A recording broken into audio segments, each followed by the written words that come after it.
Presiden Joko Widodo ingin pembangunan ibu kota Nusantara di Kalimantan Timur berjalan dengan baik dan lancar.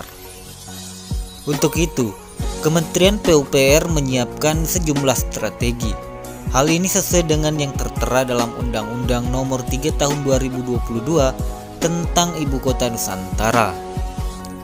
Sekretaris Jenderal Kementerian PUPR Muhammad Jainal Fatah mengatakan, sesuai dengan arahan Menteri PUPR Basuki Hadi Muljono, prinsip tata kelola pembangunan IKN harus tepat waktu, tepat mutu, tepat biaya, tepat manfaat atau sasaran, tepat administrasi, dan tepat kuantitas. Jainal menambahkan, pelaksanaan pekerjaan di IKN juga harus menjaga tertib administrasi agar pekerjaan dapat dipertanggungjawabkan serta mempersiapkan dengan matang paket pekerjaan. Sebelum ditugasi membangun IKN, Kementerian PUPR telah melakukan strategi manajemen risiko dalam proses pengadaan barang dan jasa melalui 9 strategi pencegahan penyimpangan PBJ sesuai arahan Menteri PUPR Basuki Hadi Muljono.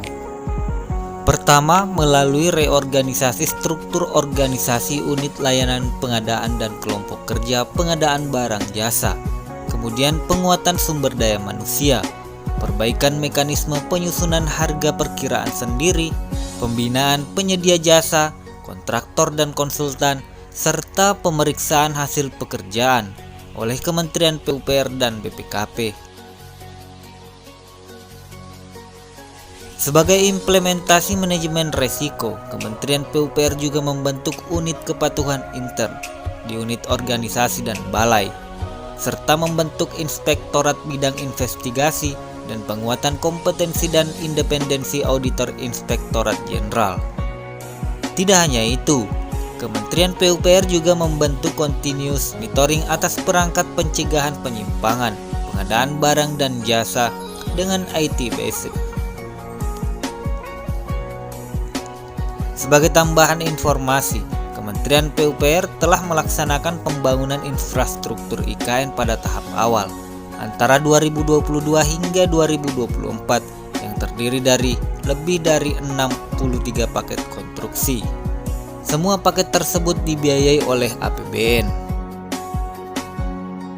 Konstruksi tahap pertama yang dimulai pada tahun 2022 lalu dan ditargetkan selesai pada 2024 meliputi penyiapan lahan kawasan inti pusat pemerintahan tahap 1, pembangunan jalan tol IKN segmen 3B dan 5A, pembangunan jalan sumbu kebangsaan sisi barat. Kemudian ada pembangunan jalan lingkar Sepaku segmen 2 dan 4, pembangunan hunian pekerja konstruksi, pembangunan intake dan jaringan pipa transmisi Sungai Sepaku, pembangunan penyediaan air baku Persemaian Mentawir, dan pembangunan bendungan Sepaku Semoy. Adapun salah satu dasar pemindahan IKN menurut Presiden. Presiden Joko Widodo menyebut pembangunan ibu kota Nusantara didasari semangat menciptakan pemerataan di Indonesia, sehingga tidak Jawa sentris melainkan Indonesia sentris. Menurut Presiden Jokowi, pemindahan ibu kota ke IKN mendukung pemerataan di Indonesia dari sisi ekonomi, penduduk, maupun pembangunan. Presiden Jokowi berpendapat Pulau Jawa sudah memikul 59% produk domestik bruto nasional dan 56% penduduk Indonesia. Hal itu yang membuatnya berpikir perlunya pemerataan pembangunan sehingga tidak hanya terpusat di Pulau Jawa. Ia juga meyakini bahwa pembangunan IKN Nusantara baru bisa rampung dalam waktu 15 hingga 20 tahun ke depan. Presiden Jokowi menekankan IKN akan menjadi kota pemerintahan. Presiden Jokowi juga menegaskan bukan hanya memindahkan fisik bangunan atau gedung pemerintahan saat memutuskan pemindahan ibu kota, melainkan juga memindahkan budaya kerja dan pola pikir yang baru dengan sistem dan sumber daya manusia yang dipersiapkan secara baik. Di masa depan saat Jakarta sudah bukan lagi menjadi ibu kota negara Indonesia, Presiden Jokowi menekankan bahwa Jakarta akan tetap diperbaiki dan menjadi kota bisnis, pariwisata hingga ekonomi.